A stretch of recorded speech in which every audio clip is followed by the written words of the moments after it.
इस कहानी का नाम है अंग्रेजों का पंखा दंड।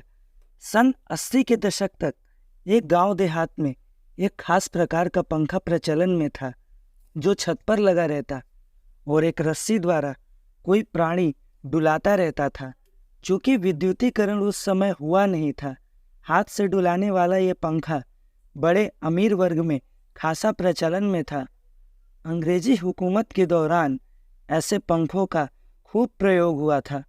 अनेक भारतीय मजदूरों को पंखा डुलाने के लिए अंग्रेजी अफसर रखते थे। अमूमन दिन के नौकर रात को पंखा डुलाने का कार्य करते थे। ये पंखे बड़े बड़े लकड़ी के तख्तों पर कपड़े चढ़े हुए होते, जिन्हें एक रस्सी और पुली से जोड़ा जाता था। रस्सी को लगातार खींचा जाता ताकि पंखा डुलता रहे। आमिर खान की फिल्म मंगल पांडे में एक आदमी का रोल इसी पंखा डुलाने की नौकरी ब्रिटिश अधिकारियों के यहाँ करता दिखाया गया है।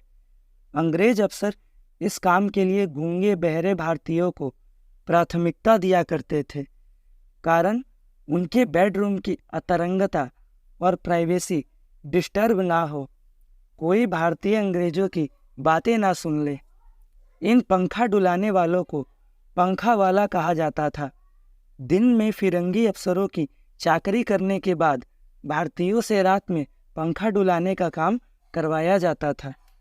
स्वाभाविक है, दिन भर के थके मांदे बेचारे ये लोग पंखा डुलाते डुलाते सो जाते थे और उस हालत में गोरा हकीम बड़ी बेदर्दी से पेश आता था। अंग्रेज जंट साहब लोग अपने पुराने कमरे में पुराने जूते रख के सोते थे। जैसे ही नौकर ने पंखा डुलाना बंद किया, फिरंगी जूता फेंक कर मारता ताकि नौकर जग जाए।